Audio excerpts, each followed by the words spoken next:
Pour Diffuse, l'objectif c'est vraiment d'être une référence dans l'autisme.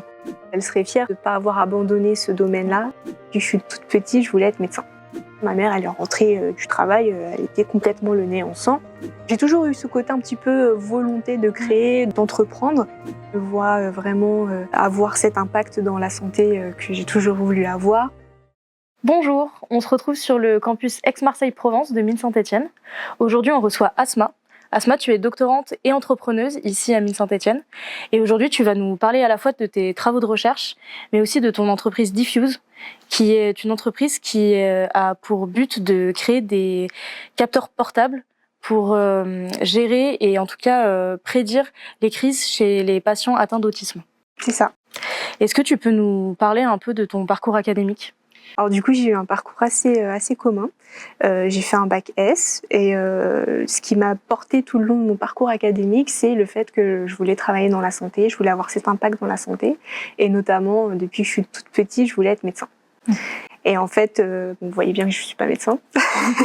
C'est du coup, il y a eu un petit couac. En fait, je supportais pas la vision du sang.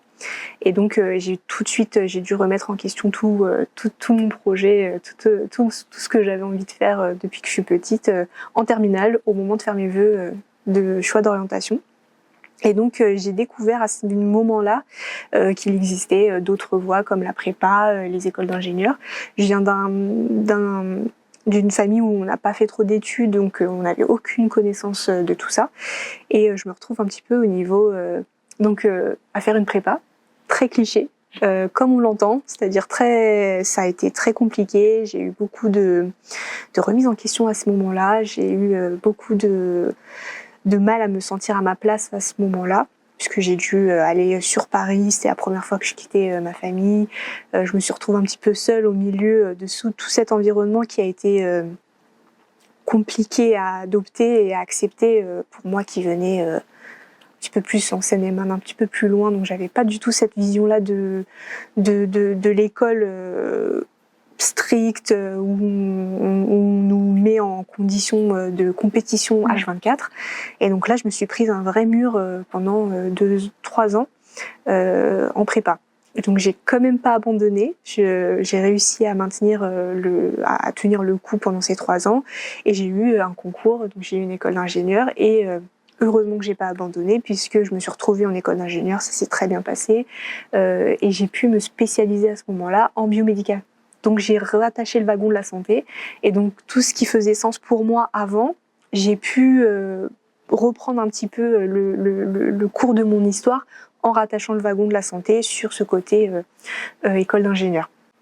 Donc ça, c'était en région parisienne. Et qu'est-ce qui t'amène ici à Gardanne, sur le campus Aix-Marseille-Provence ? Donc après ça, j'ai eu une pause où je suis rentrée en entreprise. Okay. Et donc j'ai fait 2 ans en entreprise dans une boîte de biomédical, dans les affaires réglementaires.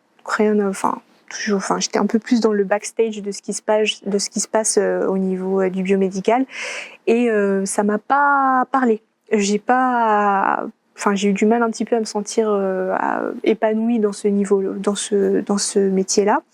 Et donc j'ai commencé à réfléchir à sortir du salariat et vraiment me focaliser sur l'entrepreneuriat qui me titillait un petit peu depuis tout le long de mes études, notamment d'ingénieur, tout ça. Donc à chaque fois, je réfléchissais à peut-être créer quelque chose. J'ai toujours été un peu très entreprenante, dans créer quelque chose à moi, de nouveau. Donc par exemple, dans mon ancienne école, j'ai créé l'association humanitaire de l'école. Ouais. Donc j'ai présidé, j'ai été fondatrice et présidente de l'association. Donc j'ai toujours eu ce côté un petit peu volonté de créer, d'entreprendre.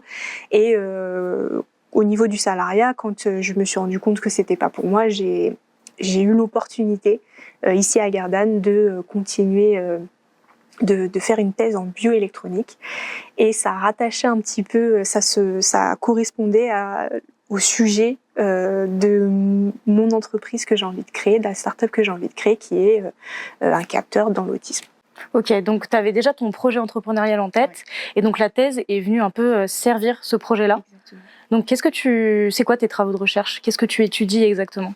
Donc je suis doctorante en 2e année là en bioélectronique et donc j'étudie les capteurs. Donc des capteurs portables qui vont être organiques, flexibles et acceptés par la majorité des personnes, notamment par la communauté avec autisme. Ok, très bien. Et donc, quand je dis que ça va venir servir ton projet entrepreneurial, c'est qu'avec ton entreprise Diffuse, tu aimerais que ces capteurs soient utilisés par les personnes atteintes d'autisme. C'est ça. Pour qu'elles puissent détecter leur crise un peu d'hypersensibilité ou de stress. C'est ça. Le fait et l'objectif, c'est vraiment d'avoir un outil qu'ils puissent accepter, adopter de manière continue, parce que l'objectif, c'est d'avoir le maximum de données possible, parce que quand on veut prédire, ça demande beaucoup de données à avoir, notamment le rythme cardiaque, l'activité électrodermale, la température, plein de petits signaux du corps électrophysiologique.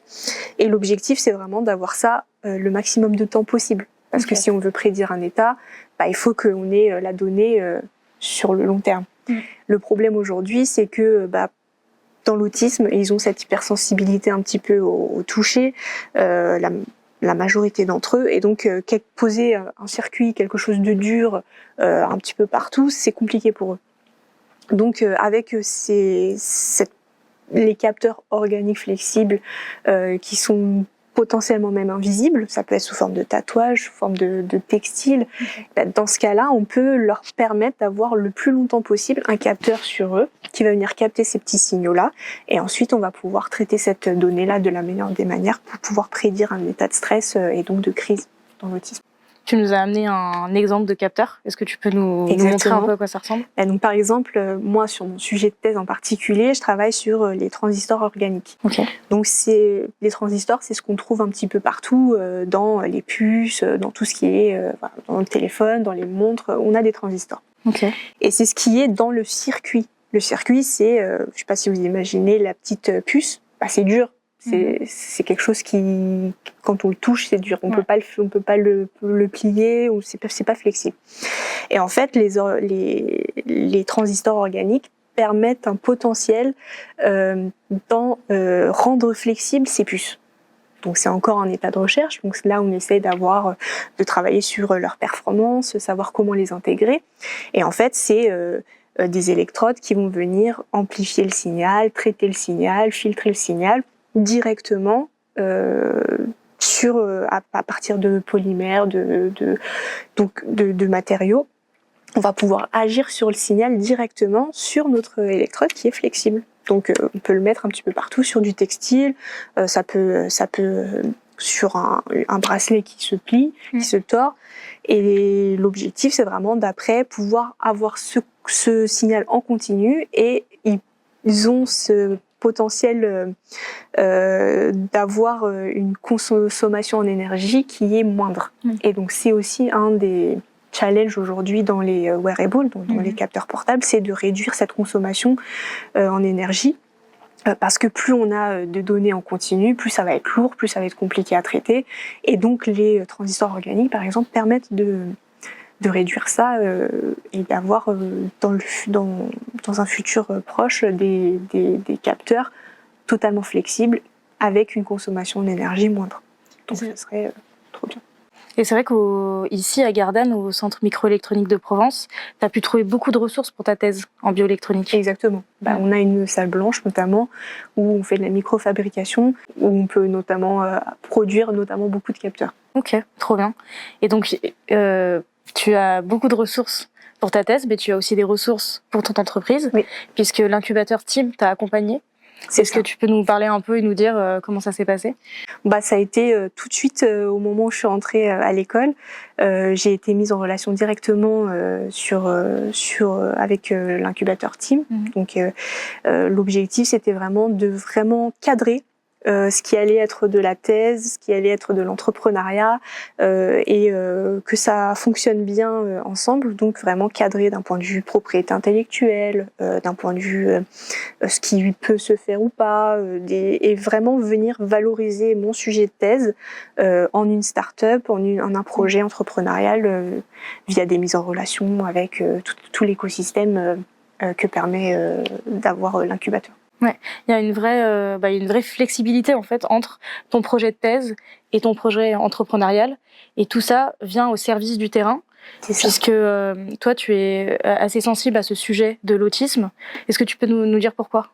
Mais parce que ma mère, je suis très sensible à ce sujet parce que ma mère aujourd'hui, elle est éducatrice spécialisée dans l'autisme et donc elle accompagne des familles avec des enfants avec autisme de 3 à 10, 12 ans notamment, et elle est tous les jours, et moi j'ai vécu avec ça tous les jours, voir sur le terrain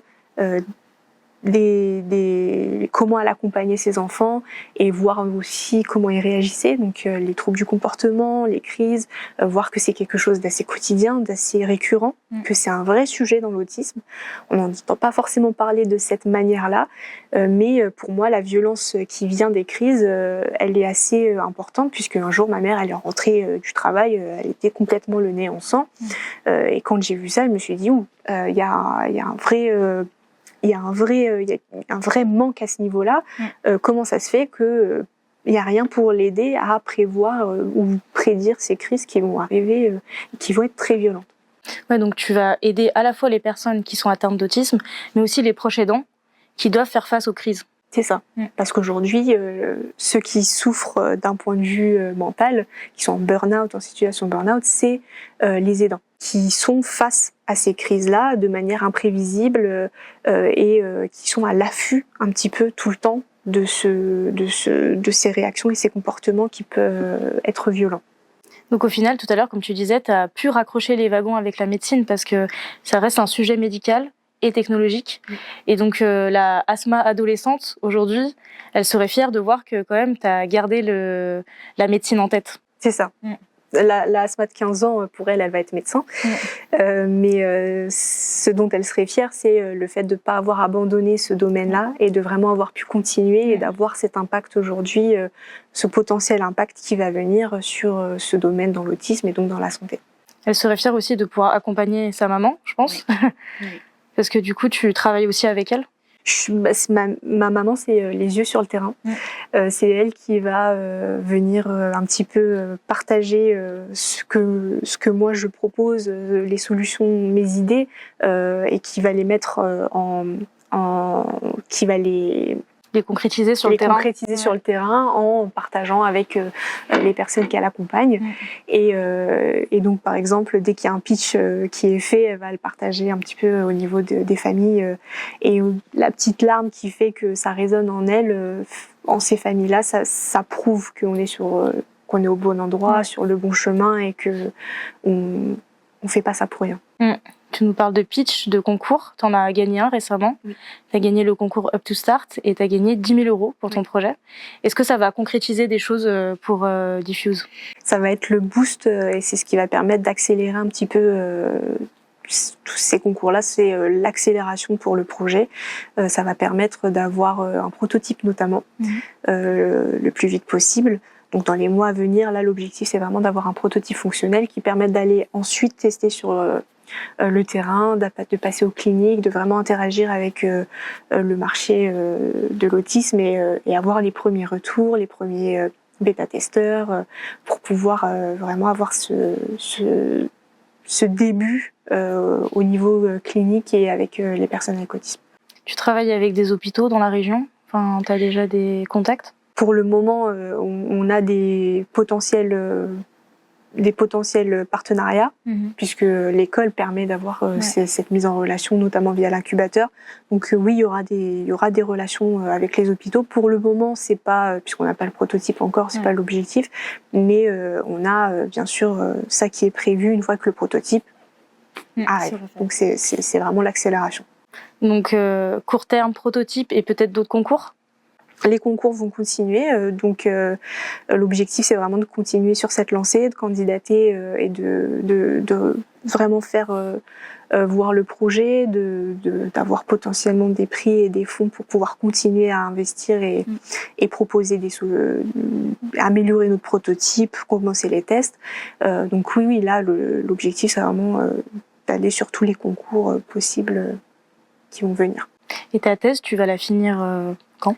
Ma thèse finit en 2027, donc en octobre 2027. Donc là, il me reste encore 1 an et demi de travail avant. Donc c'est aussi la deadline. Oui. C'est l'objectif que à la fin de ma thèse, la start-up puisse voir le jour et après l'enchaînement se fera de manière assez naturelle et de manière logique. Ok. Et dans plus longtemps, si on se dit 10-15 ans, où est-ce que tu te vois toi et où est-ce que tu vois Diffuse ? Moi, je me vois épanouie dans cette carrière d'entrepreneur. Je me vois vraiment avoir cet impact dans la santé que j'ai toujours voulu avoir. Et vraiment, pour Diffuse, l'objectif, c'est vraiment d'être une référence dans l'autisme, de rentrer, faire connaître l'autisme. À part cette solution-là, vraiment être une référence et proposer une vision de l'autisme que l'on n'a pas forcément aujourd'hui, qui n'est pas représentée de cette manière-là en tout cas. Oui, parce que c'est vrai que ton travail permet aussi d'en parler, parce qu'on n'en parle pas beaucoup, et de donner une autre image de l'autisme. Parce qu'aujourd'hui, on entend beaucoup de choses sur les diagnostics, on entend beaucoup de choses sur le spectre, donc on entend beaucoup de...